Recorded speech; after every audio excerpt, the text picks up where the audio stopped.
This is one of those pool noodles, you know, the foam noodle thing.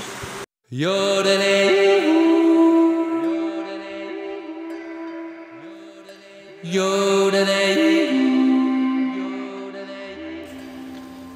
a lot of uses for these things. It comes with one slit. What I did is I opened it and I took a box knife and slit it so that it opens up pretty far. And I'll show you what I'm going to do with it. This is Brian's old room. This bed was given to him by his friend's parents. They didn't want it, and so they gave it to him. It's heavy. And it used to be against this wall here. And I wanted to switch things up, so I pushed it that way. But that leaves where the headboard would connect. I don't know if you can see it. That metal thing there. And, of course, if you're not aware, and even if you are aware and you forget, you walk in here and gouge your leg on it. So I'm going to do something about it. Alright.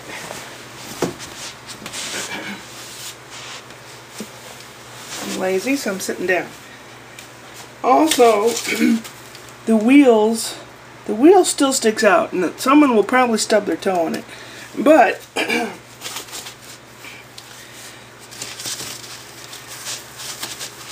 going to put that pool noodle like that. And what do you put something together with? If it won't stick, you use duct tape.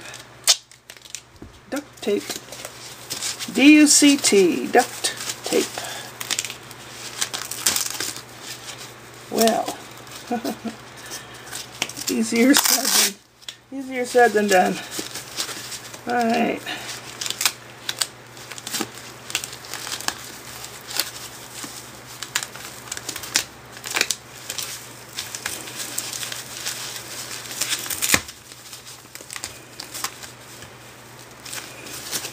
I would still like some of this bright green to show through. That way they'll notice it and they won't run into it.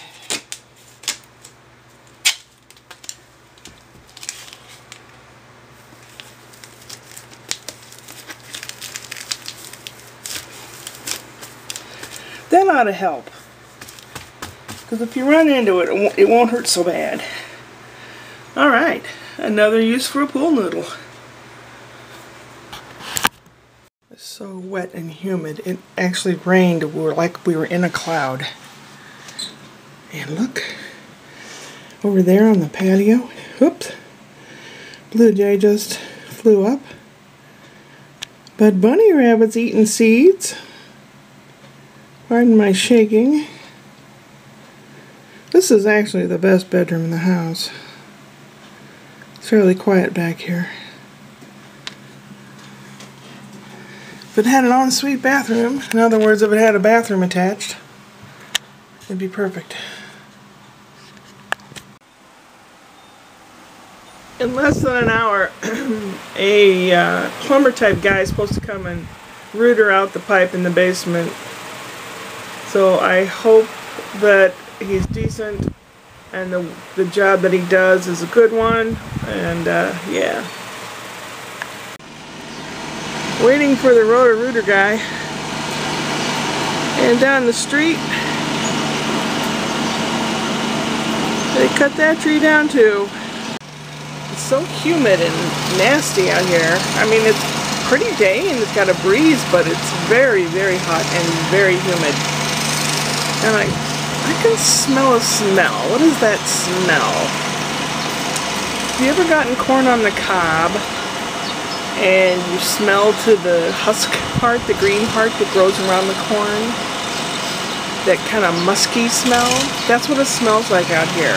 That's how humid it is, that everything smells like that. Waiting for the Roto-Rooter guy, and hopefully that will go well.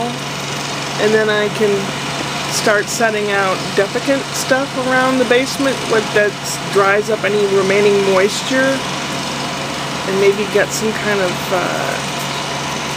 natural air freshener type stuff going on down there because the house smells musty. I think this is the dude coming now.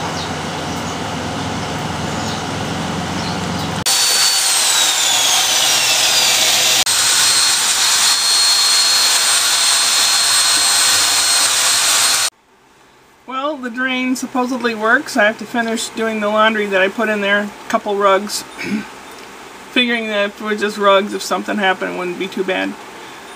He said there was a lot of gunk in the pipe. The guy is 2-3 months older than me, so we're about the same age. And he kind of a grizzly, bearded guy. He kind of looked like a American country version of my boyfriend. Kind of like Bear in a way. Strange. Yes, he was hitting on me, and a lot. So I could have a boyfriend if I wanted one. And he wanted to make sure I had his number, that he could help me out with stuff like more plumbing for less rate. And whatever. His name's Ernest. Yeah. Anyway, we were talking about all kinds of stuff. I mean, his brain's jumping all over the place, just like mine does. And one thing or another, we're talking. And I was laughing this morning. On the news, they had a tire store was on fire. It was just engulfed in flames downtown somewhere. And I kind of laughed and said they ought to throw some marijuana on it, because in the 70s, when the DEA, the Drug Enforcement Agency, would capture fields of marijuana, they would burn the fields so people couldn't harvest it. But to keep people from standing at the edge of the field and inhaling and getting high, they would throw rubber tires on and making a big old black cloud, and so people wouldn't breathe it in. That's where I thought it was funny. So we were talking about that, and then he said something was mentioned about, oh gosh, I don't even know the term he used. 3 hots and a cot. You know, like if you get arrested, you've got 3 hot meals and a cot to lay on, and maybe a girlfriend. And I said, yeah, my brother was teasing me about that. He said, you get 3 hots and a cot and a girlfriend. And then the look on his face, thinking like, oh shit, she's gay. The look on his face.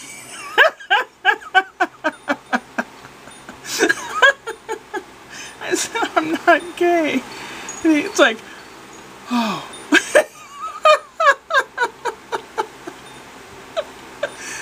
But I've been propositioned, you know. I don't have anything against it. But the look on his face was funny. And he made sure I had his phone number so I could call him. Will I get calls from this guy? I don't know. He lives across the river, as we say, over in Illinois.